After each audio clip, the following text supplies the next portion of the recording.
Good evening friends, we start our Hindu discussion of 25 of August. 2 दिन से upload नहीं किया था, कुछ मतलब प्रॉब्लम थी, तबीयत खराब थी, थोड़ा फीवर सा फील हो रहा था, बॉडी वीकनेस था, तो 2 दिन से अपलोड नहीं कर पाया था। उसके लिए सॉरी, फिर भी लड़ता रहता हूँ उस चीज़ों से, कोई बात नहीं है।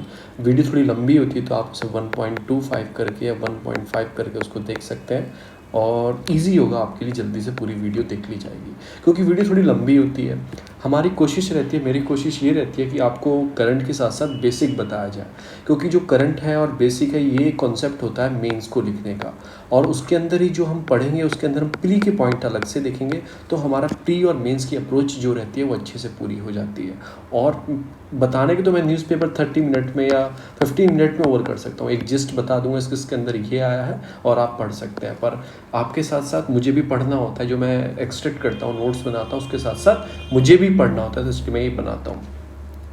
जो पहली न्यूज़ आती है इकोनॉमिक क्राइटेरिया के लेकर, जो आपकी क्रीमी लेयर है उसका एक क्राइटेरिया है कि इकोनॉमिक बेसिस दिया जाता है। तो सुप्रीम अभी हरियाणा ने क्या किया था, इसको इकोनॉमिक बेसिस दे दिया था कि इतने 6 लाख से इसकी एनुअल इनकम ज़्यादा होगी, उसको क्रीमी लेयर में मतलब रख दिया जाएगा।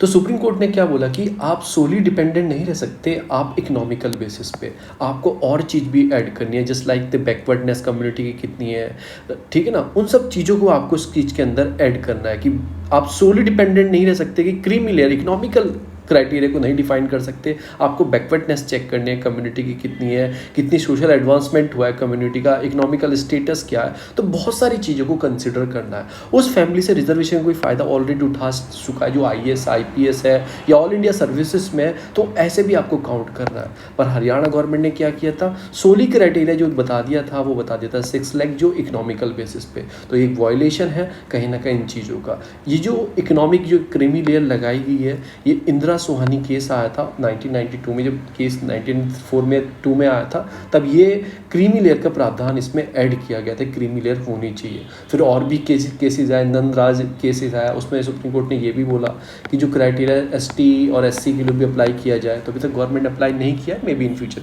किया जा सकता है। तो एक क्रीमी लेयर का पूरा ये क्वेश्चन था कि हरियाणा, आप एग्जाम्पल मेंस के लिए एग्जाम्पल आपके सामने फिट हो गया हरियाणा गवर्नमेंट का, सुप्रीम कोर्ट का वर्डिक्ट फिट हो गया, ये तो हो गया दोनों करंट, ये तो हो गया करंट। अब हम पढ़ेंगे क्रीमी लेयर का प्रोसेस कैसे कैसे चलता है। रिसेंटली जो हमारे मेंबर ऑफ पार्लियामेंट, अभी एक OBC बिल पास हुआ है। OBC बिल में क्या हुआ है कि जो स्टेट्स हैं, स्टेट है, उनको पावर दे दी गई है कि जैसे मराठा है, मराठा महाराष्ट्र में अंदर है, उनको ऐड करना था, अंदर किस में ऐड करना था, OBC लिस्ट में, तो सेंट्रल गवर्नमेंट को परमिशन चाहिए, ये सब चाहिए। पर नहीं, अब स्टेट को पास भी परमिशन है, वो भी ऐड कर सकती हैं अगर वो किसी कम्युनिटी को ऐड करना चाहती हैं। बस उनको याद रखना है वो 50% का जो कैपिंग है उसको नहीं बढ़ा सकती हैं, जो 50% की कैपिंग की गई है। तो जो अपोजिशन लीडर्स थे उन्होंने मांग की कि इस कैपिंग को भी हटाया जाए, पर इस कैपिंग को नहीं हटाया गया, तो ये कुछ बात उठी थी।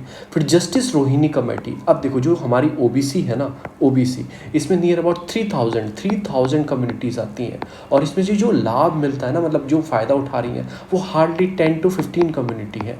तो ये बोला गया था कि ये ऑलरेडी उठा रहे हैं इसका फ़ायदा, पर सारी कम्युनिटी को नहीं मिल रहा, तो इसका कुछ सब कैटेगराइजेशन कर दो। सब कैटेगराइजेशन मतलब जैसे 27% हमारा रिजर्वेशन है OBC का, इसको ऐसे कर दो 5%, इसको 10%, और फिर इसको 2%, ऐसे ऐसे डिफाइन कर दो। तो इससे क्या फ़ायदा होगा करने से, मतलब इसे डिवाइड कर दो सब चीज़ों में, इससे फ़ायदा क्या होगा, जो ज़्यादा फ़ायदा उठा रही है उनको कम परसेंटेज में रख दो, जिनको अभी तक फ़ायदा नहीं मिला है उनको ज़्यादा परसेंटेज में रख दो।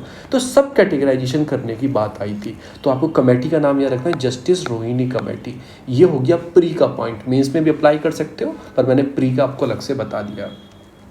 फिर कुछ बैकग्राउंड है, रिकमेंडेशन हुई, सेकंड बैकवर्ड कमीशन हुई, मंडल कमीशन बना 1990 में, जब तक OBC नहीं मिला था, तो मंडल कमीशन फॉर्मुलेशन किया गया था। किसकी गवर्नमेंट थी आपको कमेंट में बताना है, बहुत फेमस गवर्नमेंट थी, रिफॉर्म्स भी लेके आए थे 991 के, तो आपको पता होगा। नोटिफाई किया गया 27% जो रिजर्वेशन दिया जाएगा सोशल इकोनॉमिकल बैकवर्ड क्लासेस को दिया जाएगा in the vacancy of civil post and services directly recruitment, मतलब इन सब चीज़ों के लिए दिया गया। फिर इसमें बहुत सारी चीज़ें चैलेंज किया गया, इस चीज़ को सुप्रीम कोर्ट के अंदर चैलेंज किया गया 1992 में, इंदिरा सुहानी को 1992 है, इंदिरा सुहानी केस में चैलेंज किया गया। इसमें क्रीमी लेयर का प्रावधान डाला गया है, क्रीमी लेयर, तो अभी तक तो जो सेंट्रल के 8 लाख है, मतलब वो हरियाणा 6 लाख कर रहे थे क्राइटेरिया, तो ऐसे सारी बात चलती है। सोली आप डिपेंडेंट इस क्राइटेरिया पे नहीं रह सकते हैं, आपको और भी चीज़ चेक करनी है कम्युनिटी में क्या। कॉन्सेप्ट हुआ, थ्रेशोल्ड किया गया, ओबीसी रिजर्वेशन बेनिफिट एप्लीकेबल किया गया। फिर 27% जो ओबीसी को कोटा दिया गया वो बाद में बढ़ा के जॉब्स और हायर एजुकेशन में आपको पता ही होगा उनको दिया जाता है। क्रीमी लेयर को ऐड किया गया based on the income and parent rank. अगर आपके इनकम पे भी है, देखो इनकम भी है और पेरेंट रैंक भी है, मतलब कि आपके पिताजी हैं कोई ए क्लास ऑफिसर्स हैं तो उनको नहीं मिलना चाहिए, उनको बेनिफिट नहीं मिलना चाहिए क्योंकि ऑलरेडी वो रिजर्वेशन का फ़ायदा ले चुके हैं। इनकम आपके पिताजी की ज़्यादा है तो आपको नहीं मिलना चाहिए। तो इसमें क्रीमी लेयर का मतलब ये नहीं होता कि आप इकोनॉमिकल बेसिस देखो, आपको सोशल बेसिस और उसके मतलब अपलिफ्टमेंट उस कम्युनिटी का हुआ है नहीं हुआ उसके क्राइटेरिया भी देखना पड़ता है। फिर कैटेगरी डिफाइन की, देखो अभी 8 लाख है, जैसे मैंने आपको बताया 8 लाख गवर्नमेंट ने डिफाइन किया हुआ है। इनकम अगर 8 लाख से ज़्यादा होगी पर ईयर तो आपको क्रीमी लेयर में ऐड कर दिया जाएगा। Income threshold support to be raises every 3 year, इसे बढ़ाया जाता है हर साल में। इसको रिवाइज किया गया था 2017 में, क्योंकि देखो अब महंगाई बढ़ रही है तो इनकम भी लोगों को ज़्यादा कमाना पड़ेगा ना, उसके हिसाब से इसको बढ़ाया जाता है। पहले 2 लाख था, फिर बढ़ा के ऐसे किया गया।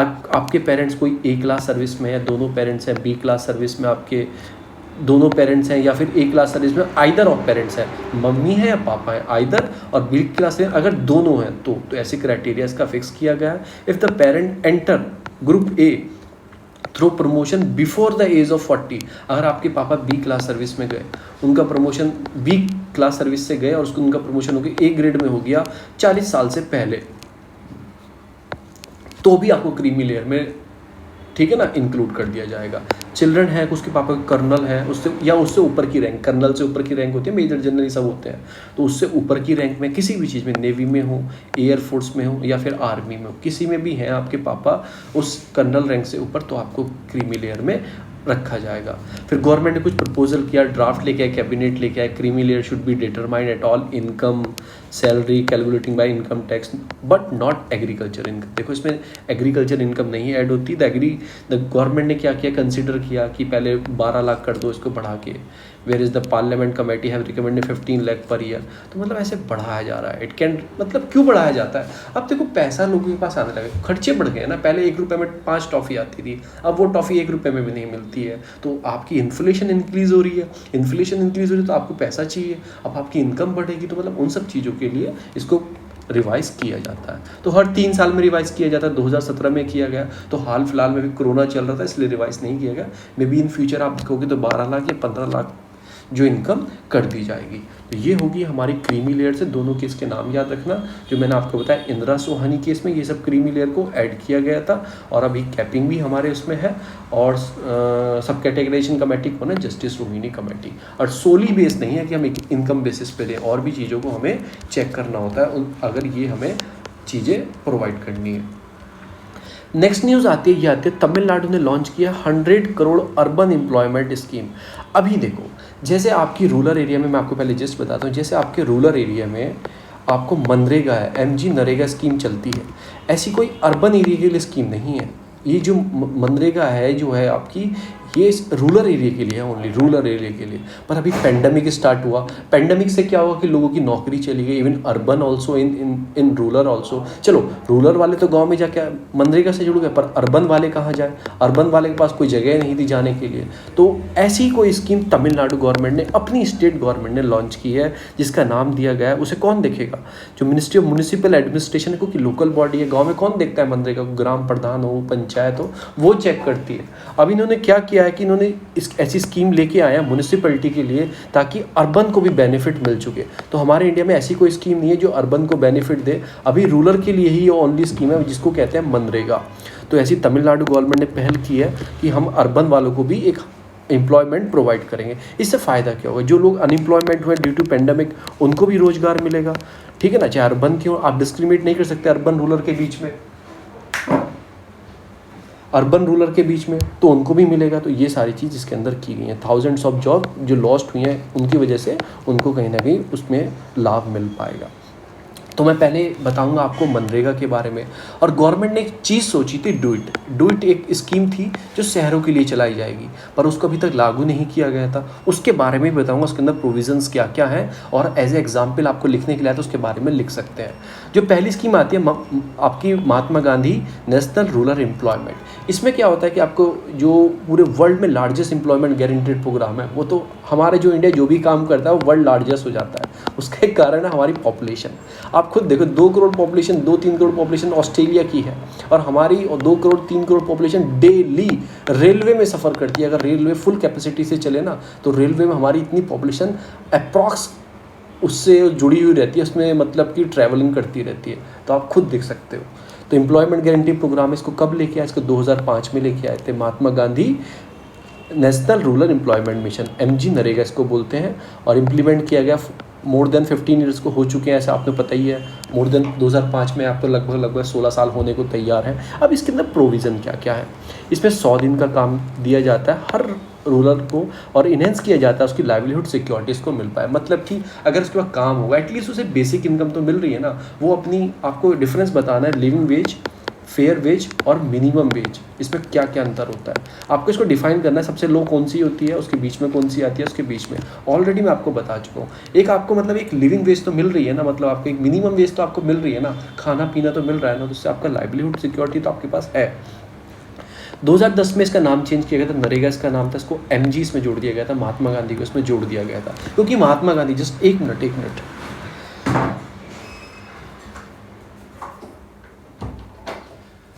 क्योंकि जो महात्मा गांधी थे ना, महात्मा गांधी मतलब रूलर के बारे में, कोऑपरेटिव सोसाइटीज़ के बारे में अगर DPSP देखोगे इसमें से बहुत सारी चीज़ सकते हैं। गांधीयन प्रिंसिपल में आप देखोगे जाके तो गांधी के कितने सारे इसमें चीज़ें वो ऐड किया गया है। तो ये सारी चीज़ थे। ये आपको 100% जो है कि act currently all the district, सब डिस्ट्रिक्ट में ये लागू होता है जहाँ पे रूरल एरिया है। जहाँ पे अगर 100% अर्बन एरिया है वहाँ पे लागू नहीं होता है, क्योंकि अर्बन की स्कीम नहीं है। वहाँ पे 100% अर्बन एरिया है तो वहाँ पे कैसे लागू करेंगे? रूरल एरिया में तो लागू होती है ना। तो जहाँ पे रूरल एरिया है वहाँ पे लागू होती है। 100% जहाँ पे अर्बन पॉपुलेशन है वहाँ पे लागू नहीं होती है। अब इस स्कीम को देखता कौन है? बहुत इंपॉर्टेंट क्वेश्चन आता है। मिनिस्ट्री ऑफ रूरल डेवलपमेंट, कभी कभी कन्फ्यूजन हो जाता है हमें, जल शक्ति ऐड कर देते हैं, मिनिस्ट्री ऑफ एग्रीकल्चर ऐड कर देते हैं, क्योंकि गाँव से जुड़ी हुई स्कीम है तो आपको ऐसे दिमाग में आ जाता है। पर इसको रूरल डेवलपमेंट इस स्कीम को देखता है। अब इसके कुछ की फीचर्स हैं। एक तो डिमांड ड्रिवन स्कीम है, मतलब कि जैसे आप गांव में गए, यहाँ से माइग्रेशन हुआ और यहाँ से माइग्रेशन होके दिल्ली से जाके वो बिहार में किसी गांव में चले गए, वहाँ पे जाके उन्होंने डिमांड की हमें नौकरी, हमें मतलब जॉब चाहिए अंडर MG नरेगा। तो डिमांड की तो आपको नौकरी देनी पड़ेगी। ये इसमें ऐसा नहीं है, ये कॉन्स्टिट्यूशन प्रोविजन इसमें कॉन्स्टिट्यूशन इसमें जो मतलब कि लेजिस्लेटिव प्रोविज़न डाले गए हैं कि आपको गारंटेड प्रोग्राम है, गारंटी आपको देनी पड़ेगी, आपको देना ही पड़ेगा। इसमें एक प्रॉब्लम भी आई थी अभी कोरोना काल में, क्योंकि जो पेंडेमिक पीरियड था वो बढ़ता जा रहा था। अब इसमें आपको 100 डेज का काम दिया जाता है, यानी कि 3 मंथ अप्रॉक्स बोल सकते हैं। अब 3 मंथ ख़त्म हो गए लोगों के, अब उनको तो उसके बाद तो गारंटी नहीं देता, ये देगा या नहीं देगा। लोगों के 3 मंथ पीरियड खत्म हो गए, पर लॉकडाउन बढ़ता जा रहा है, 4 मंथ का हो गया, 5 मंथ का हो गया, तो लोगों ने इशू उठाना किया कि इसको स्कीम को 100 से बढ़ा के 150 डेज गारंटेड कर देना चाहिए। पर वो किया नहीं था सेंट्रल गवर्नमेंट ने, वो भी थी तो नहीं किया था। तो डिमांड ड्रिवन स्कीम है। एम्प्लॉयमेंट आपको अलाउंसेस मिलेंगे। अगर आपको मैंने डिमांड की, मुझे काम चाहिए, उसको बात को निकले 15 दिन हो गए हैं, 15 दिन हो गए तो मुझे क्या दिया जाएगा? Provide employment with in 15 days work. अगर नहीं देते तो अनएम्प्लॉयमेंट अलाउंसेस मुझे दिए जाएंगे, ऐसे स्कीम में लिखा गया है।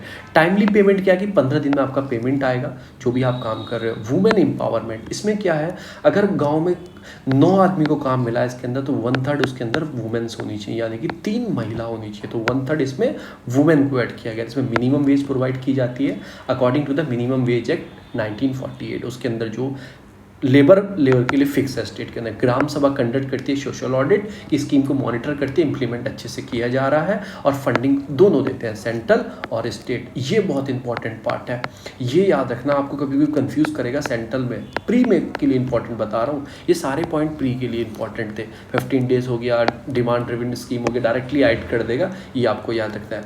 परफॉर्मेंस ऑफ नरेगा, अभी क्या देखा गया, पेंडेमिक स्टार्ट हुआ तो बहुत खतरनाक स्थिति में हम चले गए थे।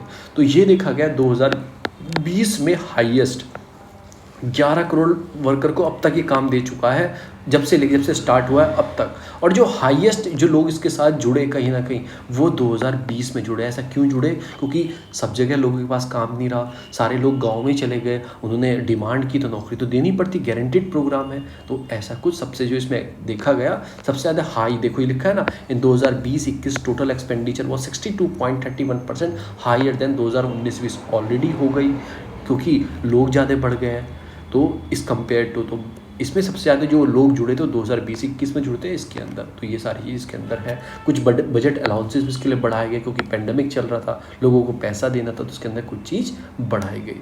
अब सिग्निफिकेंस क्या है, एक तो रूरल डेवलपमेंट में काम आती है। आपके गाँव में लेबर है, आपको पंचायत भवन बनाना है, कोई पॉन्ड का डेवलपमेंट करना है, कोई कोऑपरेटिव चीज़ का डेवलपमेंट करना है, तो आप कंस्ट्रक्शन कर सकते हैं रूरल एरिया में, तो आपको ईजी लेबर प्रोवाइड करते हैं, कोई मनरेगा की यूज़ कर सकते हैं। तो इसमें लिखा है at least 60% of the work undertake must be related to the land and water conservation. उनके लिए काम करते हैं इनकी जो लेबर होती हैं। तो इससे क्या होता है, गांव की जो एग्रियन सोसाइटी है या एग्रियन इकोनॉमी है उसको डेवलपमेंट कहीं ना कहीं होने में हेल्प मिलती है।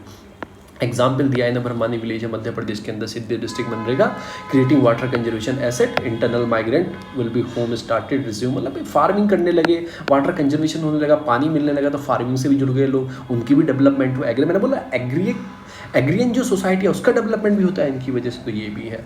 टैकलिंग वाटर स्ट्रेस, अब वाटर कंजर्व किया तो वाटर स्ट्रेस कम हो जाएगा एरिया का, लोग माइग्रेट नहीं करेंगे क्योंकि ये वाटर नहीं है, काम नहीं है। ये क्या होता है, ये होता है आपकी पुश इन्फ्लेशन, मतलब पुश करती हैं, भागने मजबूर करती हैं, भाई यहाँ कुछ नहीं मिल रहा, मैं छोड़ के जा रहा हूँ। एक होती है पुल इन्फ्लेशन, पुल में मतलब क्या होती है कि मतलब पुल करती हैं वो आपको आने के लिए, तो ये पुश और पुल में ये अंतर होता है। कर्टेल डिस्ट्रिक्ट माइग्रेशन, जो माइग्रेशन होता था, काम नहीं है आपके पास तो अब क्या करोगे, छोड़ के जाओगे, पानी नहीं है मेरे गाँव में, छोड़ के जाओगे। अगर पानी वाटर कंजर्व हुआ तो वो सब चीज़ इसको मिली। उसके बाद वुमेन एम्पावरमेंट हुई। अब क्या होता था, उनके पति कहाँ चले जाते थे, शहर में कमाते थे, वो कहाँ कमाती थी, गाँव में मनरेगा में कमाती थी, तो सोसाइटी में अच्छा हुआ, बच्चों को अच्छी शिक्षा प्रदान हुई। तो आप ऐसे कनेक्टिंग करोगे ना, एग्जामिनर जो चेक करेगा उसे पढ़ने में भी मज़ा आएगा। तो ये सारी चीज़ होती हैं। फिर बैटलिंग फॉर द अनसर्टेनिटी, अब कोई अनसर्टेनिटी क्या, ये पेंडेमिक आया। अब मोदी जी ने बोला तो था, मैं एक कमेंट देता हूँ, मोदी जी ने पार्लियामेंट में बोला था हम मनरेगा को बंद नहीं करेंगे और हम दिखाना चाहते हैं कांग्रेस की क्या, ये कांग्रेस इस देश में गरीबी हटाना नहीं चाहती, इसलिए ऐसी स्कीम लेके आई है। अब क्या, इस स्कीम ने ही कितने करोड़ लोगों को रोजगार दिया, वरना क्या होता। अगर लोग अनएम्प्लॉयमेंट रेशियो बढ़ता है ना, तो करप्शन, मतलब कि आपका क्या बढ़ता है अनएम्प्लॉयमेंट रेशियो से, तो केसेस बढ़ते हैं, क्रिमिनल केसेस, सिविल केसेस बढ़ते हैं, मारधार बढ़ती है, जो डिसऑर्डर है वो क्रिएट होता है। क्यों, अब खुद बताओ, मेरे पास खाने के लिए कुछ नहीं है, हाँ मुझे कोई काम मिल रहा है, तो मुझे भूख लगी है, उस भूख को तो मैं ख़त्म नहीं कर सकता, मैं छीनूंगा किसी से, कुछ ना कुछ करूँगा। तो सोशल जो चीज़ें हैं सोसाइटी की डिसऑर्डर क्रिएट हो, पब्लिक डिसऑर्डर होगा उसमें, क्योंकि मुझे खाना तो है, अब खाऊंगा कैसे मैं, मुझे काम भी नहीं है, पैसे भी नहीं है, या तो मांग के खाऊंगा, नहीं मिलेगा तो छीन के खाऊंगा। तो ये सारी चीज़ों से बढ़ते, जैसे अनएम्प्लॉयमेंट बढ़ता है तो करप्शन है, ये सब चीज़ें ऑलरेडी इंक्रीज होनी स्टार्ट हो जाती हैं। कम्युनिटी एसेट, अब कॉमन कम्युनिटी एसेट है क्रिएटिंग, मतलब एक तरह से हमने ये सब चीज़ में डेवलप करना स्टार्ट किया एक साथ मिलकर। अब इसके अंदर कुछ इशू है, देखो इशू पैरेलल चलते हैं, ये चीज़ें होती हैं कि इशू भी पैरेलल चलेंगे। डाटा इम्पैक्ट प्रोडक्टिविटी एसेट, मतलब सीधी बात मैं बताऊं, डाटा तो है 10 आदमी काम कर रहे हैं पर वहाँ 5 आदमी भी नहीं है, 5 आदमी फेक डेवलप किए हुए हैं। सबसे बड़ी बात ये है पुअर मेंटेनेंस। अब आपने चीज़ों को किया, हमारे इंडिया में क्या है, प्रोडक्टिविटी क्यों नहीं मिल पाती किसी चीज़ों की, क्योंकि पुअर इंप्लीमेंटेशन है या मेंटेनेंस है। टाइमली एनर्जी रिसोर्सेज बहुत जाती है पर काम ने समय पे नहीं हो पाता है। इनएडुकेट फंड, अब गवर्नमेंट फंड तो देती है पर इनएडुकेट रहता है, इन कंपेयर टू जितनी डिमांड है उसके हिसाब से कम फंड मिलता है। इनसफिशिएंट ऑफ सपोर्ट, अब इसमें क्या बताया गया है कि जो unemployment reach 45 year of higher 60% हो गया, 45 साल में 6% सबसे हाईएस्ट अनएम्प्लॉयमेंट हुआ। तो इसके ऊपर बर्डन जाएगा ना, इसके ऊपर बर्डन जाएगा। 100 दिन का काम दे रहा है मात्र ये, तो और कहाँ से काम मिलेगा हमें, तो ये सारा बर्डन बढ़ता है। तो ये सारी कुछ चीज़ें इसके अंदर चलाई गई हैं। अब मैं आपको बताता हूँ ड्यूट के बारे में, एक स्कीम है। What is the possible option, क्या होते हैं आप अर्बन में लाने के लिए। देखो अर्बन में आपको फूड डिस्ट्रीब्यूशन चीज़ें मिलती हैं, स्टेप फॉरवर्ड किए गए, सब चीज़ों को ऐड किया गया, राशन कार्ड दिया जा रहा है इन सब चीज़ों में। और एक डिमांड उठी कि decentralise urban employment training in the proposal in this regarding, ये प्रपोजल था एक रिगार्डिंग में ये भी ऐड किया जाए, क्योंकि देखो ये सब तो गांव में ही मिलता है, राशन वाशन सब कुछ मिल रहा है, रिलीफली सब चीज़ मिल रही है, पर शहर में कोई ऐसी स्कीम नहीं है जो लोगों को एम्प्लॉयमेंट दे पाए, गारंटीड एम्प्लॉयमेंट दे पाए। अब इसमें क्या होता है, मैं थोड़ा सा आपको जिस्ट बता देता हूँ ड्यूट है क्या। जैसे एक कूपन हो, जैसे ये कोई गवर्नमेंट बिल्डिंग है, ठीक है, ये आपकी सेंट्रल गवर्नमेंट है, गवर्नमेंट बिल्डिंग है, ये एक फ़ंड दे देगी इन द, किस रूप में पैसे नहीं देगी, ये बाउचर के रूप में एक फ़ंड देगी। इनको 10,000 के बाउचर इन्होंने प्रदान कर दिए कि आप जो भी काम कराओ, आप लेबर लगाओ, काम कराओ और उससे क्या दो, बाउचर प्रोवाइड करो। जितने भी बाउचर होगा डेली वेजेस के हिसाब से मिनिमम, कि आप उसे बाउचर दे दो और वो बाउचर जाके गवर्नमेंट के किसी बैंक में लगाएगा, उसके अकाउंट में पैसे आ जाएंगे। तो एक ऐसा सिस्टम बनाया जाए कि जैसे फ्रीलांस वर्कर होते हैं, जब काम मिले कर लिया फिर छोड़ दिया, तो ऐसा सिस्टम बनाया जाए। तो अर्बन में भी, क्योंकि अर्बन में और भी काम बहुत रहते हैं, पर्टिकुलर तो कभी जुड़े नहीं रहते, जब मन करे वो काम कर लें जाए। जैसे कुछ काम होना है ऑफिस में क्या होना है, कोई पेंटिंग का काम होना है, आपने बुलाया लेबर को, वो पेंटिंग का काम कराया, उसको पैसे दे दिए, क्योंकि आप रेगुलर तो नहीं रख सकते ना। अब क्या होता था ऑफिस में, क्या होता था कि पूरा एक, अगर आप पेंटिंग भी करानी है, बिल्डिंग को मरम्मत करानी है, तो पूरा एक बजट पास होता था, नेक्स्ट ईयर होगा, ये होगा, जब बजट आएगा तो काम होगा या नहीं होगा, उसके बाद भी पैसे खा लिए जाते थे, तो काम नहीं मिलता था। अब ये बाउचर है, पर्टिकुलर उसी चीज़ के लिए आए हुए हैं कि आप काम ही करा सकते हो, पैसा तो पैसे के रूप में तो है नहीं है, तो आपको काम ही कराना पड़ेगा, तो लोगों को एम्प्लॉयमेंट मिलेगा। तो एक तरह से यही है गवर्नमेंट जो स्टार्ट, एक तरह से जॉब स्टैम्प है, each standing for 1 day of work at A minimum wage. देखो वो स्टैम्प जो वर्क करेगा उसी दिन की उस पर काम करेगा, डिस्ट्रीब्यूटेड किया जाएगा, अप्रूवल पब्लिक। तो मतलब ये सारी चीज़ में काम कर सकते हैं, इंक्लूडिंग द एजुकेशनल इंस्टीट्यूशन,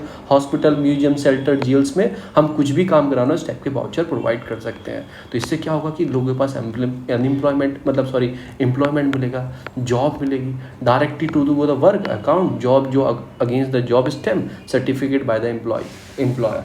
तो वही है कि जो मैंने आपको बता दें, एक सर्टिफिकेट आपको प्रदान कर दिया जाएगा, आप उसे जाके किसी बैंक में जमा करना और आपके अकाउंट में पैसे आ जाएंगे। एडवांटेज क्या है खुद सोचो। एक तो मतलब कि जो म्यूनिसिपैलिटी उनका पोटेंशियल जो एम्प्लॉयर है, मतलब कहीं ना कहीं बढ़ेगा, अवॉइडिंग होगा, स्पेशल स्टाफ रखना नहीं पड़ेगा। मतलब कैसे कि आपने एक मैकेनिकल, मतलब एक आपने टेक्नीशियन का, इलेक्ट्रिकल टेक्नीशियन रखा हुआ है, वो पूरे साल में एक बल्ब ठीक करता है, आपके ऑफिस में एक स्विच बोर्ड ख़राब होता है, तो आपने क्या देखा कि वो उसे सैलरी तो 40,000 मिल रही है मंथली, पर उसने पूरे साल में एक स्विच चेंज किया है, ठीक है। अब आपको ऐसे स्टाफ रखने की ज़रूरत ही नहीं है, बेफजूल की खर्चा करने की ज़रूरत नहीं है। आपको स्विच ख़राब हुआ, आपने लेबर की डिमांड की, आपके पास आई, आपने उसको वाउचर प्रदान किया और वो ठीक करके चली गई, अपनी वेजेस लेके चली गई, बात खत्म। तो इस टाइप से सारी चीज़, अब करप्शन भी नहीं होगा। करप्शन क्यों नहीं होगा, वाउचर पर्टिकुलर चीज़ के लिए ही है, ठीक है। आप उससे कुछ काम ही करा सकते हो, पैसे तो रूप में नहीं है, तो क्या करेंगे। तो ये कुछ चीज़ें हैं।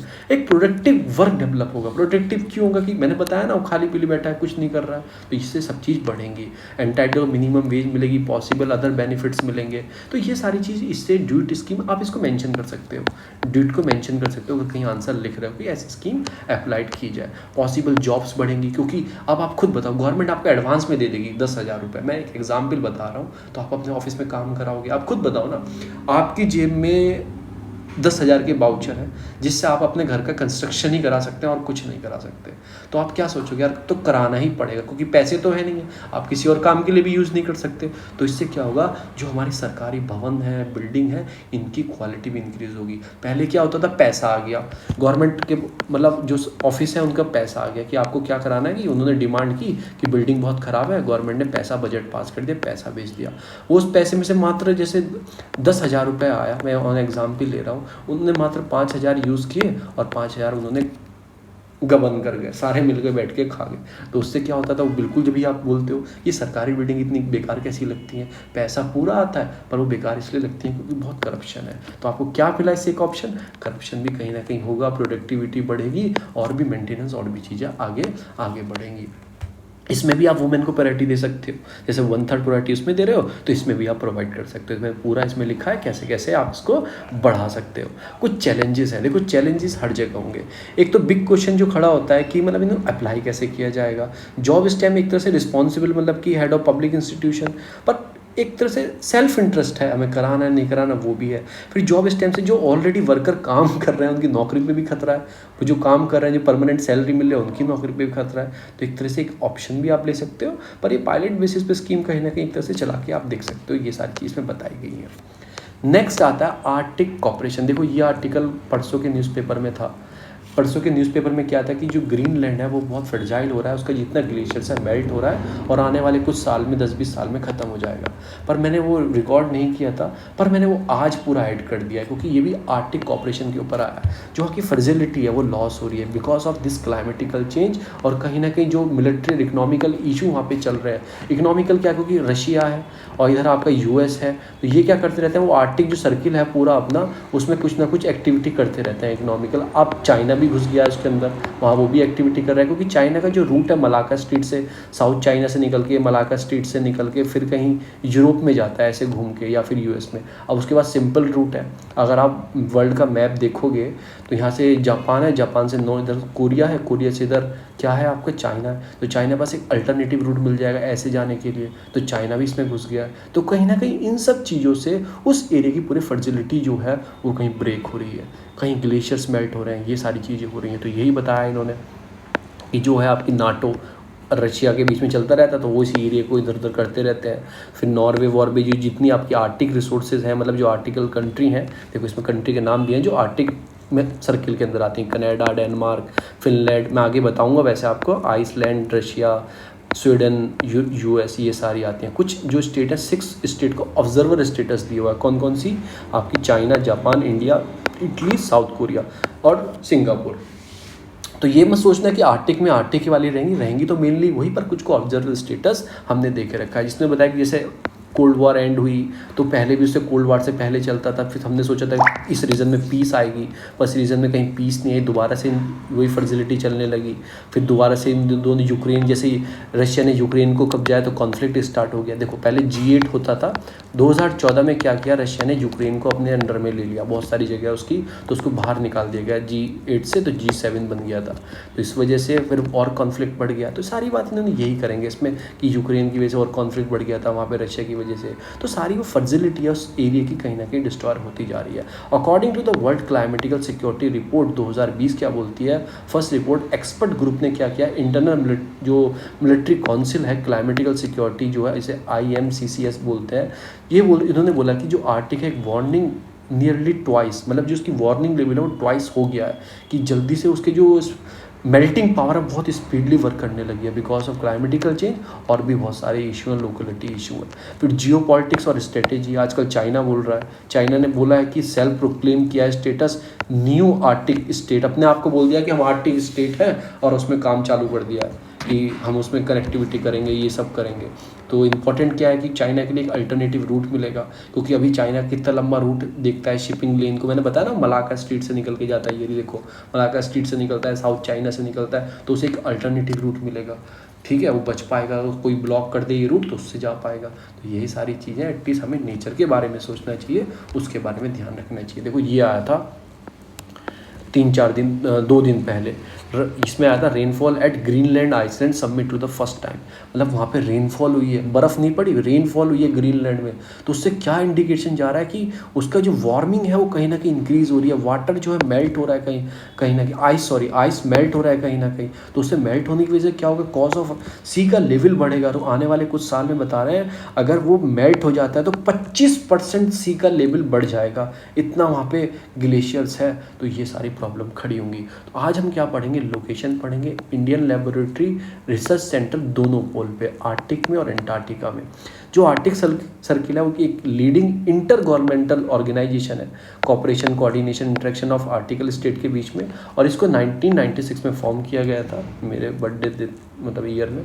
द 8 कंट्रीज इसमें है, मतलब कि अंदर इसकी जो कंट्री आती हैं with in the Arctic circle उनको रखा गया, जैसे कनाडा हुआ, डेनमार्क हुआ, फिनलैंड हुआ, आइसलैंड, नॉर्वे, रशिया और स्वीडन, तो और यूनाइटेड स्टेट, क्योंकि उसका अलास्का वाला रीजन आता है ना, आपने देखा होगा यूनाइटेड स्टेट का, स्वीडन तो पूरा ही आता है, स्वीडन और नॉर्वे तो पूरे ही आते हैं, अगर आप ऐसे देखोगे नॉर्वेन कंट्री, इधर नॉर्वे तो स्वीडन तो पूरे ही आते हैं, रशिया भी आता है इधर से अरेबियन से, आइसलैंड तो है ही अंदर, और ग्रीनलैंड उसके बराबर में, डेनमार्क भी वहीं पे है, फिनलैंड और कनाडा भी पूरा रीजन आता है।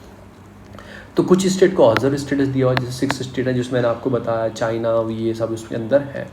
ऑब्जर्व स्टेटस मतलब क्या होता है कि open to non Arctic state approve by the council at the ministerial meeting, मतलब वंस एवरी 2 ईयर, मतलब उनके लिए आना, वहाँ पर कुछ काम करना है तो कर सकते हैं, उनके लिए ओपन है, जैसे हमने अपनी लेबोरेटरी डेवलप की है वहाँ पे, ऑब्जर्वर स्टेटस दिया हुआ।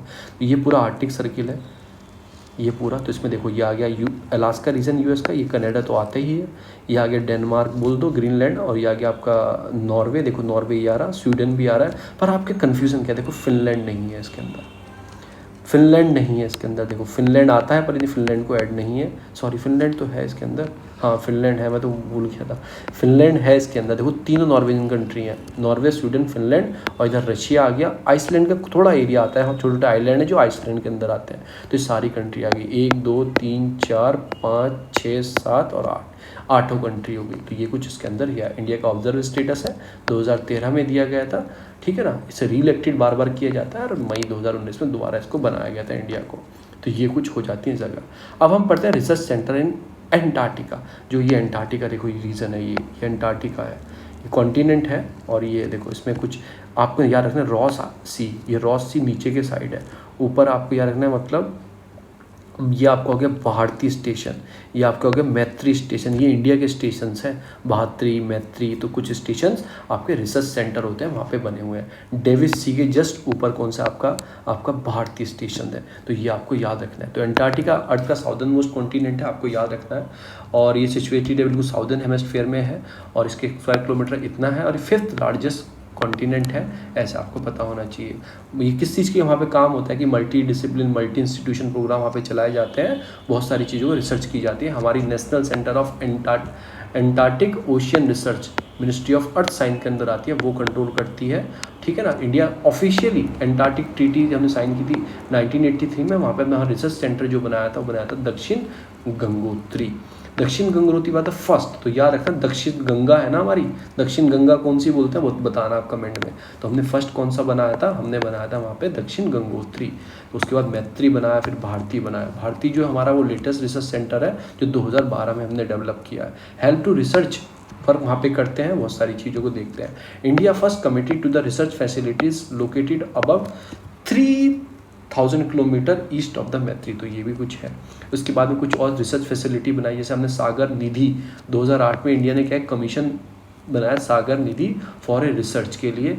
आइस क्लास वेसल हमने वहाँ पे भेजे, ठीक है ना। थिन शीट 40 सेंटीमीटर की डेप्थ में, the first Indian vessel to navigate Antarctic water, मतलब एक शिप भेजा हमने सागर निधि, तो वो बर्फ़ के बीच में से निकलता हो गया था। पहला शिप हमारा कौन सा था, वो ऐसा था सागर निधि। तो सागर निधि कोई रिसर्च नहीं है, एक तरह से वेसल है टू नेविगेट एंटार्क्टिक वाटर के लिए। तो ये पूरा हो गया आपका एंटार्क्टिक। ये देखो इसमें रॉस हो गया, यहाँ पे अपने भारतीय थे, ये आपके वेडल सी हो गई आपकी। तो ये आपको याद रखना है। तो एंटार्क्टिक ट्रीटी क्या थी, एग्रीमेंट था एक तरह से collective known as Antarctic treaty system.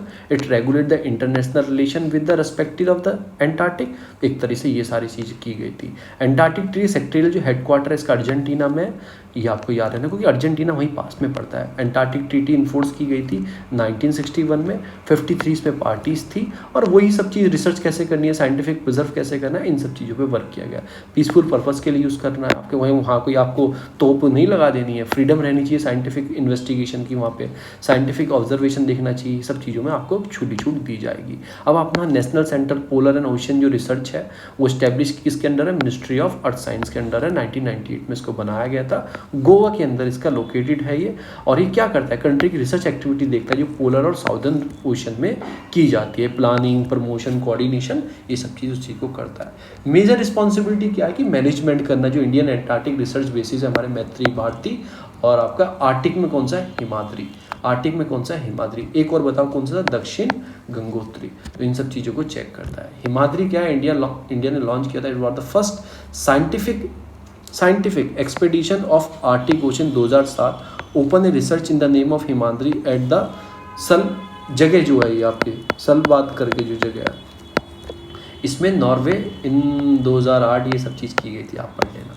तो आपको याद रखना है जो मैंने आपको चीज़ बताई, क्या क्या बताया मैंने आपको दक्षिण गंगोत्री, आपको मैत्री और भारती, और आर्टिक में कौन सा है, हिमाद्री। हिमाद्री हमने 2007 में भेजा था, और कहाँ पे, आर्टिक में भेजा था, ये वाला हिमाद्री आर्टिक में भेजा था, और कहीं ना कहीं नॉर्वे के आसपास इसको हमने बेस बनाया इसका। नॉर्वे की जगह कौन सी है आपकी, सलवल बाट करके जगह है, वहाँ पे हमने इसका बेस बनाया। अब यही इसमें आ जाएगा, इंडिया एंगेजमेंट इन आर्टिक। हिमाद्री हमने डेवलप किया 2013 में, कहीं ना कहीं काउंसिल्स ऑब्जर्व स्टेटस हमें मिला था, फिर दोबारा 2019 में इसको रिन्यू किया गया। सिग्निफिकेंस क्या है स्टडी के, हमें पता लग पाएगा कि वहाँ पे कैसा रीज़न है, एटमॉस्फेरिक, ओशनोग्राफी, हम इन चीज़ों की चेक कर पाएंगे, चेंजेस कैसे हो रहे हैं क्लाइमेटिकल जिसमें, लॉस कैसे हो रहा है आइस में, ये सब चीज़ ग्लोबल वार्मिंग हम इससे चेक कर पाएंगे। नेक्स्ट जो न्यूज़ आती है वो आती है आपका रिलेटेड टू, वो आती है आपका 12 week plan based teaching module class 1 student. अभी जो आपकी न्यू पॉलिसी आई है उसमें कुछ प्लान है कि आपको बच्चों को कैसे पढ़ाना है, कैसे क्लास 1 के बच्चों को ट्रीट करना है। तो ये बोल रहे हैं कि इतने दिनों से पेंडेमिक चल रहा था तो बच्चों ने वैसे ही पढ़ाई नहीं की, तो अब जब स्कूल ओपन होंगे तो उनको पढ़ाया जाए। पर क्या बोला है एनसीईआरटी ने, जो अकॉर्डिंग नेशनल पॉलिसी नहीं, आपको जो हम पॉलिसी लेके आए उसके अकॉर्डिंग पढ़ाना है। तो उसके अंदर 2 चीज़ें हैं, एक आपका सफल असेसमेंट फ्रेमवर्क, एक है आपका विद्या परवरिश स्कीम। तो इसके अंदर है क्या, फर्स्ट एनिवर्सरी हमने मनाई गई तो हमने ये सब चीज़ लॉन्च की गई। सफल में क्या है कि standard of structural assessment for analysing learning, ये करना है। पर्पस क्या है इस चीज़ का कि आपको बेस्ड असेसमेंट करना है grade 3, 5, 8 introduce by the central board of CBSE, उसमें चेक करना है। इसका यूज़ कैसे करेंगे, प्रोग्राम एक foundational skill basic learning outcome among the student, वो चेक करेंगे सफल से। हमें बच्चों को सफल बनाना है, पर ये किसके लिए है, जो ग्रेड वाले 3वीं, 5वीं और 8वीं बच्चे उनके लिए है, ठीक है। बेनिफिट कैसे होगा सफल से, एक डायग्नोस किया जाएगा, असेसमेंट टूल बनाए जाएंगे, डेवलपमेंट फीडबैक लिया जाएगा स्कूल से, टीचर से, इंप्रूव द टीचिंग जो लर्निंग है without additional examination pressure on the student. मतलब प्रेशर नहीं डाला जाएगा, मतलब एक तरीके से अच्छे से उनके साथ डील किया जाएगा, इनोवेटिव आइडिया लाए जाएंगे।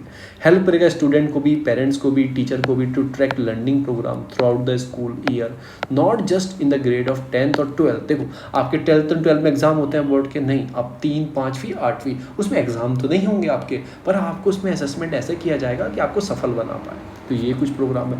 तो ये हो गया बड़े बच्चों के लिए। देखो अब हो गया, क्योंकि 10वीं में आप बोर्ड देते हो और 12वीं में देते हो, अब गवर्नमेंट ऐसा चाहती है बिना एग्ज़ाम लिए कि 3री, 5वीं और 8वीं में भी ऐसा स्ट्रक्चर डेवलप किया जाए ताकि आपको चेक किया जाए आप कितने आपके एवेलेबल चीज़ें हुई हैं। तो उसके लिए सफल बनाया गया है।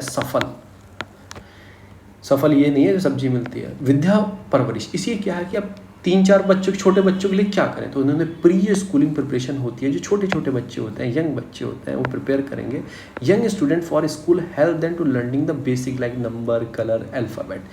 ग्रेड 1 बच्चों के लिए, क्लास 1 बच्चों के लिए तो उनमें किताबें ऐड नहीं की जाएंगी, उनको खेल खेल में शिक्षा प्रदान की जाएगी। इस मॉड्यूल क्या है कि ब्रिज करना है gap this student using activity, game, art, integration, story telling हो गया। ये कुछ चीज़ें हैं जिनको अचीव करके आपको डेवलपमेंट करना है। इससे क्या होगा कि आपको डेवलपमेंट होगा, आपका फिजिकल मोटर डेवलपमेंट होगा, सोशल इमोशनल डेवलपमेंट होगा, न्यूट्रिशन, सेफ्टी, इन सब चीज़ों का ध्यान रखा जाएगा। अगर बच्चे स्कूल जाएंगे बुक से भाग जाते हैं, मैं नहीं पढ़ूंगा, बुक नहीं पढ़ूंगा, अगर ऐसे खेल खेल में पढ़ाओगे, जो पेंडेमिक टाइम पे आपका इनरोलमेंट मतलब बहुत कम हो गया, अटेंडेंस बहुत कम हो गया, वो भी कहीं इंक्रीज होने में हेल्प मिलेगी। दूसरी न्यूज़ आती है S-400 से रिलेटेड कि हमारी डील है बहुत जल्दी फाइनल हो जाएगी, ऐसी बात चल रही है।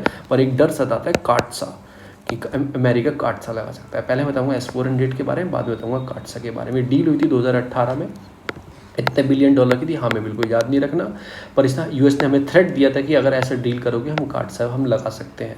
अबाउट द S-400 एक तरह से क्या है, ट्रिम्प मिसाइल है, और ये क्या mobile surface to air missile है, और डिज़ाइन की हुआ है, रशिया ने डिज़ाइन की है। इसमें क्या होता है, जैसे ये आपने S-400 खरीद ली, ये एक सिस्टम है, जैसे आपकी कंट्री में कुछ देश ने हमला किया, मिसाइल भेजी, ये S-400 उसको क्या है, एंटी मिसाइल सिस्टम, इसको वहीं डिस्ट्रॉय कर देगा।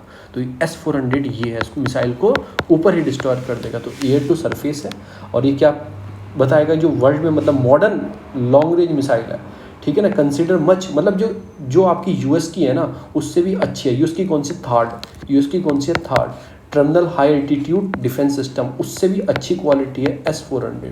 तो हम किससे खरीद रहे हैं, रशिया से खरीद रहे हैं। थर्ड किसकी है, वो US की है। ये दोनों प्री के आ सकते हैं। अब ये क्या करेगा, टारगेट करेगा जो एयरक्राफ्ट है, अनमेंड जो UAV आ रहा है, कोई बैलिस्टिक क्रूज मिसाइल आ रही है, उसको 400 किलोमीटर पहले ही डिस्ट्रॉय कर देगा आपके आने से पहले, और ऊंचाई 30 किलोमीटर ऊपर ही डिस्ट्रॉय कर देगा। तो ये इसकी कुछ टैक्टिक स्किल्स हैं। इसमें क्या है कि एयर कैन बी ट्रैक, इसमें 100 एयरबन निकलते हैं टारगेट करने के लिए, एंड 6 ऑफ देम साइमल्टेनियसली। इसमें कुछ नहीं होती, मिसाइल छूटती है ना, उसमें छोटे छोटे एकदम से निकलते हैं, वही है। ये मत याद रखो, बस ऊपर का याद रखो। सिग्निफिकेंस क्या है इस चीज़ के लिए, इसमें पता है क्वेश्चन कैसा देगा, इसमें आपको लिख देगा only for cruise and ballistic missile but not for the UAV and this and that, ऐसे ऐड कर सकता है, और ये सब चीज़ के लिए। सिग्निफिकेंस इंडिया के लिए क्या है कि चाइना बहुत बड़ा थ्रेट देता है, मिसाइल डिप्लॉय करता है अपने उस रीजन में, जिंगजियांग प्रोविंसेस में, तो हम पाकिस्तान इधर से करता है, तो हम उसको चीज़ को एक तरह से गेम चेंजर, ये S-400 हमारे लिए हो सकती है। इन्होंने ये बताया कि हमारे लिए गेम चेंजर कहीं ना कहीं हो सकती है। और इस इंडिया क्या कर रहा है, क्रूज मतलब कि जो काउंटर अटैक करने के 2 फ्रंट वॉर है हमारे पास, हाई एल्टीट्यूड में एंड है, F-35 US फाइटर एयरक्राफ्ट है, इन सब चीज़ों का यूज़ करते हैं। फिर इंडिया US जो डिफेंस कॉपरेशन है वो कैसी है, हमारा एक इंपॉर्टेंट पिलर है डिफेंस का। इंडिया सबसे ज़्यादा जो वेपन खरीदता है ना, अकॉर्डिंग टू सिपरी रिपोर्ट, हम रशिया से खरीदते हैं। यूएस का नंबर चौथे नंबर पे आता है, तो ये भी याद रखो। रेगुलर मीटिंग करते हैं हमारे डिफेंस की, बहुत सारी चीज़ों में डील कर चुके हैं। 2008 में हमने high level monitoring committee develop की थी, defence secretary, ministry of defence, इन सब चीज़ को डिप्लॉय किया था, रशिया ने भी किया था। तो उसमें क्या था कि हथियार कैसे खरीदें, किस देश से क्या खरीदें।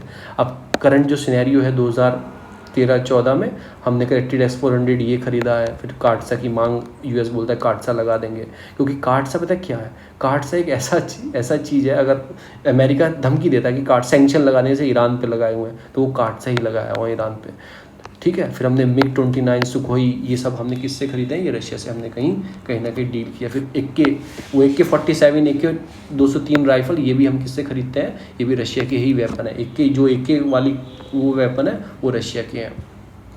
For import to joint production, अभी क्या करते थे, इंपोर्ट करते थे, अब हम क्या करें, ट्रांसफर टेक्नोलॉजी इंडिया में डेवलप करेंगे, रशिया हमारी हेल्प करेगा। जैसे हमने बैरक मिसाइल बनाई है, तो हमने ऐसे ट्रांसफर टेक्नोलॉजी, बैरक तो हमने उसके साथ बनाई है, इसराइल के साथ ब्रह्मोस मिसाइल बनाई है, तो ऐसे हम काम करना स्टार्ट करेंगे। फिर उसके बाद कुछ इंदिरा हमारे बीच में जॉइंट एक्सरसाइज होती हैं, जैसे इंदिरा हो गई, ये कुछ जॉइंट एक्सरसाइज होती है। हमारे ट्राई सर्विस एक्सरसाइज है, मतलब तीनों इसमें नेवी काम, मतलब नेवी आर्मी तीनों एक साथ मिलकर इसमें जॉइंट एक्सरसाइज होती है इंडिया और रशिया के बीच में। देखो ये कुछ नेवी की है, नेवी ओनली एक्टिव, मतलब INS विक्रमादित्य, रशिया से लिया था विक्रमादित्य का जो एयरक्राफ्ट कैरियर है अभी नेवी के पास ओनली, तो INS विक्रमादित्य था, तो ये था। फिर आर्मी ने ये आर्मी टैंक लिए थे, ये सारे मेन बैटल टैंक थे। एयरफोर्स ने सुकोई चला रहा है, तो ये सारे रशिया के ही हैं हमारे पास। कार्टसा क्या है, कार्टसा एक सैंक्शन है, सैंक्शन लगा दिया जाता है, क्योंकि जो उस देश से खरीदोगे, जो अमेरिका के विपरीत उन पे लगाया जाता है। ऑलरेडी 3 देशों पे इम्पोज है, ईरान, नॉर्थ कोरिया और रशिया के ऊपर ये लगा हुआ है। अब इसमें क्या करता है, ये यूएस प्रेसिडेंट इम्पोज कर देते हैं सैंक्शन सर्टेन कंट्री के ऊपर कि ये यूएस के साथ हार्मफुल है, इनके ऊपर सैंक्शन लगा देते हैं। उनसे कोई डील करेगा उनके ऊपर भी लगा दिए जाएंगे, तो उससे क्या होता है, रिवेन्यू में लॉस्ट होता है उस कंट्री को, कि इंटरनेशनल मार्केट में डॉलर चलता है। अब डॉलर को सैंक्शन लगा देंगे, वो तो कन्वर्ट नहीं करेंगे उस कंट्री के डॉलर, तो प्रॉब्लम आ जाती है। तो ये सारी चीज़ होती है। तो इसमें इम्पोजिशन टाइप्स ऑफ सैंक्शन होते हैं कार्टसा के अंदर। जो फर्स्ट होता है, प्रोहिबिट किया जाता है लोन देने से, उस कंट्री को लोन नहीं दिया जाता। सेकेंडली क्या होता है, एक्सपोर्ट इंपोर्ट जो बैंकिंग असिस्टेंट प्रोवाइड होते हैं वो सैंक्शन लगाने के बाद खत्म कर दिए जाते हैं। प्रोहिबिशन किया जाता है कि यूएस गवर्नमेंट प्रोक्योर करती है गुड्स और सर्विस जो खरीदती है उस कंट्री से, वो भी बंद कर देती है। लास्टली डिनाई द वीज़ा, उसकी कंट्री के लोग जो वहाँ पे आना चाहते हैं उनका वीज़ा कहीं ना कहीं डिनायल कर दिया जाता है। तो ये सारी चीज़ें इसमें की जाती हैं। एक्सेप्शन क्या है, ये है कि country take the step to reduce the dealing with the Russia weapon, हम ये कर लो उसके साथ ये कर लो, तो ये आप पढ़ लेना एक्सेप्शनल। मैंने आपको बता दिया कि वीज़ा नहीं देंगे, लोन सेंक्शन नहीं करेंगे, उन्हें प्रेफरेंस नहीं देंगे अपनी कंट्री में, ना एक्सपोर्ट में ना इम्पोर्ट में, असिस्टेंट प्रोवाइड भी नहीं करेंगे। तो ये सारी चीज़ इसके अंदर की जाती है। दूसरी आती है open digital system unlock 700 billion opportunity by 2030।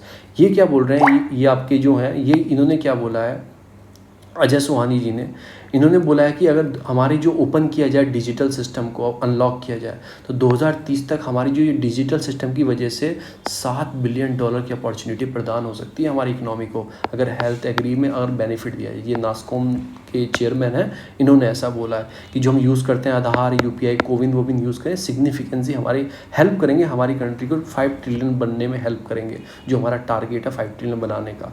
M मिलेगा, विटनेस मिलेगा कि एक तरह से पूरा चेंज आ जाएगा पूरा मैनर में अगर डिजिटलाइज चीज़ों को किया जाए, क्योंकि डिजिटलाइज चीज़ों से अकाउंटेबिलिटी, ट्रांसपेरेंसी बहुत बढ़ती है। जो करप्शन हमारी कंट्री में होता है वो कहीं ना कहीं बहुत कम हो जाएगा। तो मैंने इसमें यही ऐड किए हैं, कुछ इनिशिएटिव भी लिए हैं गवर्नमेंट ऑफ इंडिया ने डिजिटलाइज करने के लिए। सबसे बड़ा इनिशिएटिव है डिजिटल लॉकर, बहुत सारे बच्चे आप यूज़ करते होंगे, सारे डॉक्यूमेंट उसमें स्टोर कर लो। आजकल तो उसमें आपको कोई डॉक्यूमेंट कहीं कैरी करने की ज़रूरत नहीं है, इवन कुछ भी बनवाना है आप उसमें से फ़ोटो प्रिंट निकलवा के प्रिंट आउट दे सकते हो, क्योंकि हाथों हाथ वेरीफाइड होके आता है। फिर भीम ऐप हो गया ट्रांसफ़र करने के लिए, उसके बहुत सारे वर्जन भी आ गए। फिर प्रधानमंत्री ग्रामीण डिजिटल आपके संस्थान करके अभियान हो गया, इसमें जो सिटीजन में उन्हें डिजिटल लिटरेसी प्रदान करनी, जो वहाँ के सिटीजन है गांव के ग्राम पंचायत में, वो लगाए जाएंगे। फिर और भी मैं बता रहा हूँ, भारत नेट बोल सकते हो, वो कॉमन सर्विस सेंटर बोल सकते हो। तो ये सारे क्या डिजिटलाइजेशन करने के लिए देश को। अब इंडिया डिजिटल इकनॉमी बढ़ने से क्या होगा, जो भी इंडिया की है, इंडिया के भी नियर अबाउट जो डिजिटल इकनॉमी है, कहीं ना कहीं जो इकनॉमी है इंडिया की 2.7 ट्रिलियन के आसपास है। अगर डिजिटलाइज किया जाए तो 1 ट्रिलियन की इंडिया को हेल्प मिलेगी 2022 में। इंडिया वुड बी 10 ट्रिलियन 2030 तक पहुंच सकता है अगर डिजिटल हमारी इकोनॉमी कर दी जाए। जो फिनटेक सेक्टर है हमारा, मतलब उसमें और भी ग्रोथ होगी। फिनटेक मतलब वही जो आपका सेक्टर है पूरा टेक्नोलॉजी वाला, digital currency, online payment system एक मेजर रोल निभाएगा हमारे फाइनेंशियल इंक्लूजन के अंदर। पब्लिक सेक्टर सर्विसेज बढ़ेंगी, जो लीकेज होता है, करप्शन होता है, मैंने बताया वो करप्शन कम हो जाएगा। ट्रांसपेरेंसी देखो ये आ गई, ये इंक्रीज हो जाएगी। हेल्थ केयर सेक्टर में अच्छी चीज़ें मिलेंगी। अब वो ई-रूपी भी आ गया। मेरी एक वीडियो है, आप जाके देखना, मतलब कि ट्रेंड करके प्लेलिस्ट है, उसमें जाके देखना। ई-रूपी मैंने बहुत ईजी समझाया, ई-रूपी में क्या क्या चीज़ें की जाएंगी। डिजिटल हेल्थ स्टार्टअप जो हैं ये हम चलाते हैं, इनको मतलब आगे बढ़ेंगे, इंगेज किया जाएगा फेसबुक को, गूगल को। जैसे अभी यूज़ किया था फेसबुक को, donate A blood, near by blood donate करें, ज़रूरत है, तो इन सब चीज़ों का यूज़ किया जाएगा। एंटर जो प्राइजेस हैं डीप टेक्नोलॉजी सेक्टर है उनको बढ़ेगा। ई कॉमर्स और आपके कंज्यूमर इंटरनेट सेक्टर भी कहीं ना कहीं बढ़ेगा। ट्रैवल, हॉस्पिटलिटी बढ़ेगी। देखो ट्रैवल कैसे, ऑनलाइन बुकिंग, टिकट हो गया, हॉस्पिटलिटी आपने वहाँ पे जाके पहले से बुक कर दिया, होटल भी सब कुछ आपने एक तरीके से ये सारी चीज़ वहाँ पे जाते ही हमने बुक कर दी, ये भी बढ़ेगा। चैलेंजेस भी आते हैं साथ साथ में। एक तो रोल आउट करना है वाईफाई हॉटस्पॉट, हमारे यहाँ स्लो स्पीड नेट है, बहुत बेकार सिस्टम है। मोस्ट स्मॉल मीडियम जो स्किल इंडस्ट्री है स्ट्रगलिंग करती है अडॉप्ट करने में मॉडर्न टेक्नोलॉजी। डर लगता है कुछ हार्म ना हो जाए। जो एंट्री है लेवल और स्मार्टफोन जो लिमिटेड हमारी कंपनी में, कोई हमारे देश का बनाते नहीं, सब इंपोर्ट करते हैं। एब्सेंस है इनफ स्किल। देखो क्या है, क्या होता है कि लोग घबराते हैं टेक्नोलॉजी अपनाने से, वही कि स्किल नहीं है, कुछ धोखा ना हो जाए। आजकल प्रॉब्लम इतनी है, साइबर सिक्योरिटी की कोई नहीं है, डाटा प्रोटेक्शन लॉ नहीं है, तो ये सब चीज़ें आप मेंशन कर सकते हैं इसके अंदर। नेक्स्ट न्यूज़ आती है, सेंट्रल अलाउ कर दिया है जीएम सोया केक को इंपोर्ट करने से। मतलब ये है क्या, जो हमारे मुर्गी पालन वाली चीज़ें हैं, फिशरी या मीट में यूज़ करते हैं, ये फूड होता है, मतलब सोया जो होता है वो खाती हैं। तो ये क्या कि बहुत सारी मतलब पैसे इंक्रीज़ हो गए थे हमारी कंट्री, मतलब इसके जो इन्फ्लेशन बहुत हो गई थी, सोया के बहुत हाई दाम हो गए थे। तो गवर्नमेंट ने क्या किया, जो सारे थे उन्होंने बोला कि हमें इंपोर्ट करने की परमिशन दो कि हम बाहर से इंपोर्ट कर पाएँ ताकि हम अपनी मुर्गी को खिला पाएँ। उसकी परमिशन सेंट्रल गवर्नमेंट को देनी होती है। क्यों देनी होती है? क्योंकि जीएम क्रॉप है, जेनेटिक मॉडिफाइड क्रॉप है।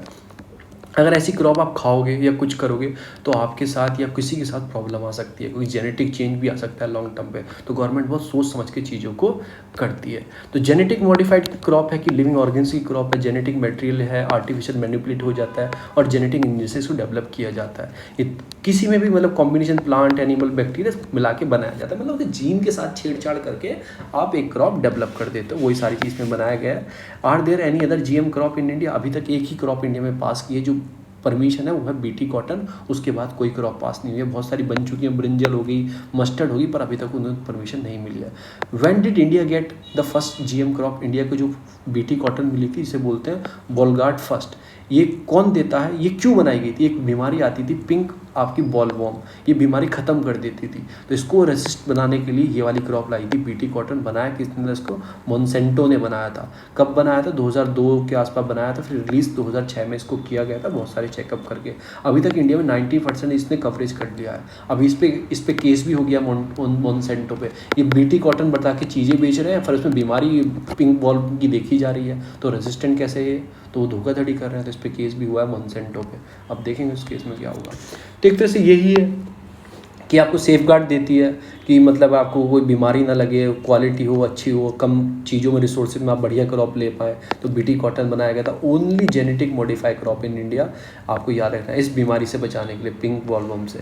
ये हेर्बिसाइड टॉलरेंस बीटी जो होती है, HT बीटी जो कॉटन होती है, इन सब चीज़ों को बनाया गया था। मतलब एक तरह से ये ऐसा हो जाए कि मतलब इन्हें कोई बीमारी ना आए, या फिर इन्हें पानी भी कम लगे, जल्दी से उग जाए। ये सब हाइब्रिड बोलते हैं ना, हाइब्रिड या फिर जीएम क्रॉप बोलते हैं। हमने और भी डेवलप किए जैसे बीटी ब्रिंजल, पर अलाउड नहीं किया है इनको। हमने DMH11 मस्टर्ड भी डेवलप किया, पर इसको अलाउड नहीं किया है। अभी इन पे थोड़ा जांच चालू है। अब ये तो था ऊपर का काम। मेन जो आता है नीचे आता है कि परमिशन किसके पास है, लीगल पोजीशनिंग किसके पास है। उसके लिए कमेटी है, जेनेटिक इंजीनियरिंग अप्राइजल कमेटी है, एक एपेक्स बॉडी है, अलाउ करती है, कॉमर्शियल रिलीज करती है जीएम क्रॉप को। यही कमेटी देखती है सारी चीज़ों को, अब इसको अलाउ करना है। अगर आप वायलेशन करते हैं इसके जेनेटिक मॉडिफाइड क्रॉप का, तो आपको 5 साल तक की सज़ा और 1 लाख तक का फाइन हो सकता है। किस एक्ट के अंदर लिखा गया है? ये इन्वायरमेंट प्रोटेक्शन एक्ट 1986 के अंदर। कोई अनअप्रूव्ड जीएम क्रॉप का आप यूज़ करते हैं इंडिया में, उस पर आपको फाइन लग सकता है। रेगुलेट कौन करता है? इंपोर्ट जो बाहर से मंगाना है तो यही कमेटी रेगुलेट करती है, ये भी आप याद रखोगे, इसी कमेटी ने परमिशन दी होगी। और भी चीज़ें कभी रूल आता है, क्योंकि फूड खाने की चीज़ है, तो फूड सेफ्टी जो स्टैंडर्ड एक्ट है 2006, उसमें FSSAI से भी आस्क किया जाता है टू टेक अप्रूवल, अगर इंपोर्ट आप कर रहे हो उनका भी अप्रूवल चाहिए, और ये भी रेगुलेट करती है। तो दोनों एक तरह से साइमल्टेनियसली वर्क करती हैं। एक ई श्रम एक ऐप बनाया गया है, इसमें अनऑर्गेनाइज जो आपके वर्कर हैं, जो उनका डाटाबेस बनाया जाएगा, क्योंकि उनका डाटाबेस नहीं है ना अनऑर्गेनाइज का, उनका एक डाटाबेस तैयार किया जाएगा। ये कौन कर रहा है? ये मिनिस्ट्री, ये लेबर मिनिस्ट्री काम कर रही है स्टेट्स के साथ मिलकर। ई श्रम तो आपको याद रखना है लेबर मिनिस्ट्री का है, और एक अनऑर्गेनाइज जो लेबर है उनका डाटा बनाया जाएगा। फतेह वन क्या है? ये पाकिस्तान ने अपने यहाँ रॉकेट डेवलप किया है, मतलब इंडिजीनियस, उन्होंने खुद की कंट्री में रॉकेट डेवलप किया है फतेह वन। ठीक है, ये क्या है? मल्टी लॉन्च रॉकेट सिस्टम है फतेह वन। अभी मैंने आपको वो शाइन और आपको और भी बताई थी, मैंने आपको 2-3 मिसाइल भी बताई थी उन्होंने डेवलप किए हैं। तो फतेह वन क्या है? उनका एक रॉकेट सिस्टम है। तो ये है प्लांट फिल्टर डायरेक्टली वाटर। देखो ये दिल्ली गवर्नमेंट ने कितनी अच्छी स्कीम लगाई है, ऐसे ऐसे देखो इन्होंने बॉक्स के अंदर ये प्लांट लगा दिए हैं। ये प्लांट कैसे हैं? ये फिल्टर करते हैं डर्टी वाटर को। ये उनकी लेक थी, लेक का नाम था संजय वन लेक, ये दिल्ली के अंदर है। तो आप गवर्नमेंट ने वहाँ पे ये प्लांट लगाए, देखो ऐसे देखो इसके अंदर बॉक्स के अंदर, और इनकी जड़ जो है वो रूट्स जो है पानी के अंदर है। और ये प्लांट किस में हेल्प करते हैं? फिल्टर करते हैं डर्टी वाटर को, मतलब अपने अंदर सोख लेंगे तो जो डर्टी वाटर था उसको ठीक हो जाएगा। तो एक नई इनोवेशन चीज़ है, आप मेंशन कर सकते हैं इस चीज़ को। ओके, जो लास्ट न्यूज़ आती है, लास्ट नहीं सेकंड लास्ट है, आगे और भी है। जो लास्ट न्यूज़ आती है वो आती है क्राइम फाइटिंग मूव। अभी क्या कर रही है गवर्नमेंट? क्या कर रही है गवर्नमेंट? देखो मैं आपको जिस समझाऊंगा आप खुद भी कोशिश किया करो पढ़ने की। अब ये थोड़ी आपको स्पून फीडिंग की जाए, आप सीधा मुंह में डाला जाए, खुद कोशिश करोगे, एग्जाम आपको भी लिखना है। फेशियल रिकॉग्निशन सिस्टम डेवलप किया जा रहा है नेशनल ऑटोमेटेड। इसमें क्या होगा कि आपके फेस को, जैसे आप विदेशों में देखते हो ना, कोई कैसे पहचानते हैं कि वो कैदी को, मतलब कोई क्रिमिनल है, उसके वो सब जगह कैमरे लगा के रखते हैं पूरी सिटी में, कोई फेस रिकॉर्ड होता है तो एकदम अलर्ट आ जाता है ये आदमी यहाँ घूम रहा है। तो ऐसा ही सिस्टम इंडिया में डेवलप किया जा रहा है, डाटा तैयार किया जा रहा है, ठीक है, ताकि सब चीज़ को चेक किया जाए। जॉइंट कमेटी एग्जामाइन, मतलब ऐसी चीज़ है, तो मतलब किस चीज़ का वायलेशन? आपकी प्राइवेसी का वायलेशन होगा। और भी एक जो बिल आ रहा है आपका डाटा प्रोटेक्शन बिल, ऐसा कोई बिल भी नहीं आया है, तो डाटा प्रोटेक्शन की बात भी नहीं है। और आप ये टेक्नोलॉजी लेके आ रहे हो, ठीक है, अच्छी बात है कि नेशनल ऑटोमेटिक फेशियल टेक्नोलॉजी है, इन सब चीज़ वर्क कर रहे हो कि आपके पास टाइमली मैनर में केस सॉल्व हो जाए, क्रिमिनल पकड़ा जाए, सब चीज़ अच्छी है कि फेस मास्क जो आप लगा रखे हैं इन सब चीज़ डिटेक्ट कर ली जाए और पकड़ा जाए आपके कैसे लिप्स के हिसाब से, जो चेक करता है चिक्स बोन्स को, लिप्स को, इन सब चीज़ों से फेस रिकॉग्नाइज होता है। तो इन सब चीज़ों से इन पर वर्क किया जाता है। अब रियल प्रॉब्लम क्या है इस चीज़ के साथ? एक तो मतलब कि जो आइडेंटिफाई वेरिफिकेशन है 70% जो पर्सन है ना, मतलब ये 75% की कर पाता है, एक्यूरेसी नहीं है। मैं आपको बताऊं, मेरे एक रिलेटिव हैं, उनके 2 बेटे हैं, 1-2 साल का ही अंतर, दोनों की सकम मतलब जो फेस है सेम है। उसके बड़े भैया का फ़ोन छोटा भैया फेस रिकॉग्निशन खोल लेता है। वो क्यों खोल लेता है? दोनों की सेम मैच करती है। तो कहीं ना कहीं ये वाला इशू है, तो ये भी हो सकता है, प्रॉब्लम क्रिएट कर सकता है। उसके बाद मतलब कि और भी चीज़ें हैं कि मतलब जैसे आपके जो डाटा प्रोसेसिंग रिस्टोर करोगे, राइट टू प्राइवेसी का उल्लंघन करता है। तो ये भी कुछ चीज़ें हमारी बेसिक फंडामेंटल राइट है उसका उल्लंघन करता है। पर्सनल डाटा प्रोटेक्शन जो बिल है, ठीक है ना, तो उसका मिसयूज़ किया जाता है। फिर और भी कंट्री के एग्जाम्पल लिए फेडरल चाइना इनका यूज़ करते हैं। जैसे चाइना जो उइगुर्स मुस्लिम है उनको रेगुलेट करने के लिए ऐसी चीज़ लेके आते हैं। आपका डाटा प्राइवेसी आपका फंडामेंटल राइट है, बताया गया था आपके KR पुट्टा स्वामी केस में, याद रखना पुट्टा स्वामी का केस था, उसमें आपके लिए बताया गया था। पर उसमें एक चीज़ और बताया गया था, since no fundamental rights can be absolute, वो एब्सोल्यूट नहीं है कोई भी फंडामेंटल राइट, मतलब बिल्कुल एब्सोल्यूट नहीं है। राइट टू प्राइवेसी राइट है, पर एक रीजनेबल उसमें रिस्ट्रिक्शन भी है। अगर कोई बात आएगी ना ground of national integrity security of the state public order की, तो आपकी वायलेट कर सकते हैं। जैसे IT एक्ट 69A में मेंशन किया गया है, तो ऐसे याद रखना। तो इसमें यही बताते हैं लास्ट में कि हाँ ठीक है कि इंटरेस्ट रहना चाहिए, स्टेट को भी चेक करने लेजिटिमेसी होनी चाहिए।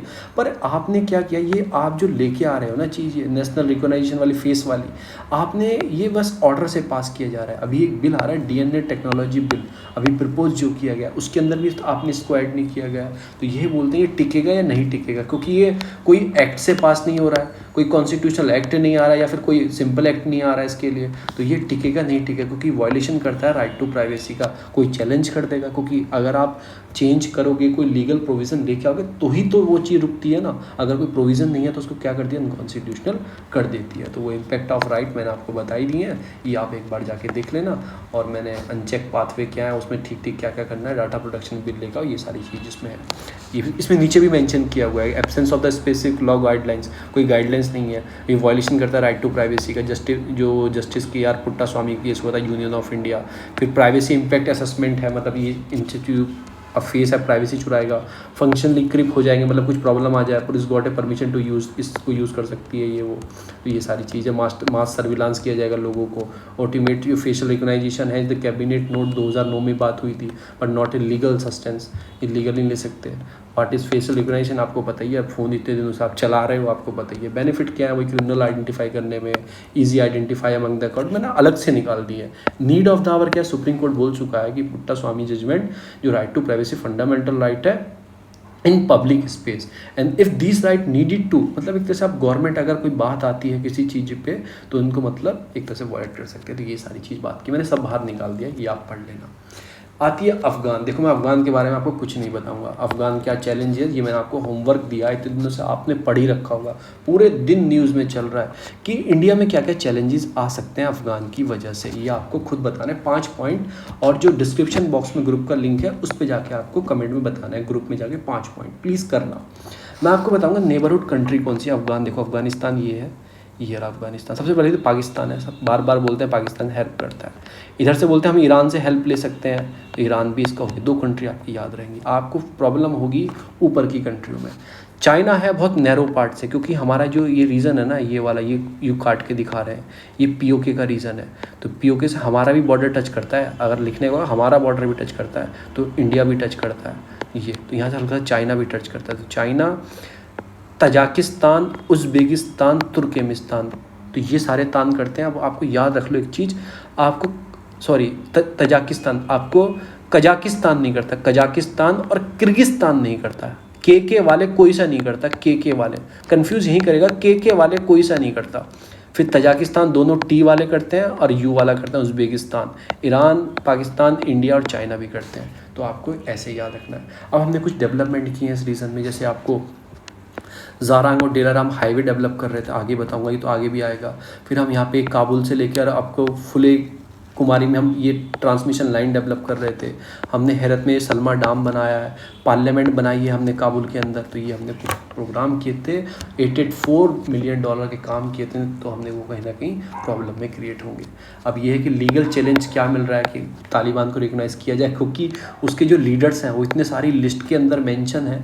कोई हमने बहुत सारी कंट्री, हमने जैसे यमन में कब्जा किया, फिर बहुत सारी कंट्री में, वेनेजुला में हुआ, हमने आज तक उनकी गवर्नमेंट को रिकॉग्नाइज़ नहीं किया।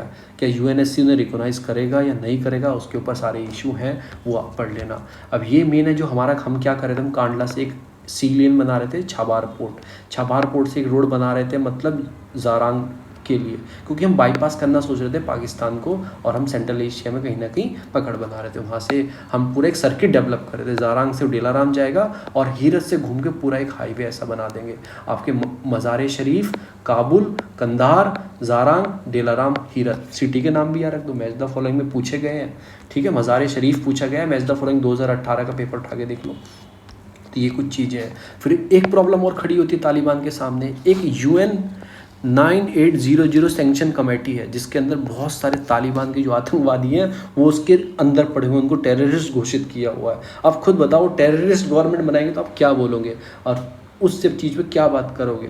तो जैसे आपके जलालुद्दीन हकनी नेटवर्क है, ये सारे इनके ही आदमी हैं, तो कहीं ना कहीं उस लिस्ट के अंदर आते हैं। क्या उस लिस्ट को चेंज किया जाएगा, क्या रिकॉग्नाइज़ किया जाएगा। तो इन सब चीज़ों पे क्वेश्चन कहीं ना कहीं खड़े हो रहे हैं। ये परमानेंट 5 में से रशिया और चाइना तो बोल रहे हैं ठीक है, पर और नेशन तो नहीं बोल रहे, यूरोपियन की सारी कंट्री ना बोल रही है, कनाडा ना बोल रही है हम रिकॉग्नाइज़ नहीं करेंगे। तो वही सारे इशू खड़े होते हैं कि इंटरनेशनल लेवल पर रिकॉग्निशन मिलेगी या नहीं मिलेगी। तो थैंक यू फ्रेंड्स, इतना ही तक कोशिश अच्छी की मैंने पढ़ाने की, कोई मिस्टेक नहीं उसके लिए सॉरी, और कंटिन्यू रखेंगे, कल से कोशिश करेंगे जल्दी पढ़ाएं। बहुत बहुत आप लोग धन्यवाद, और वीडियो प्लीज़ अच्छी लगी तो लाइक सब्सक्राइब शेयर जरूर करा करें। बहुत बहुत धन्यवाद। आप ग्रुप ज्वाइन कर सकते हैं, वीडियो के डिस्क्रिप्शन बॉक्स में ग्रुप का लिंक है,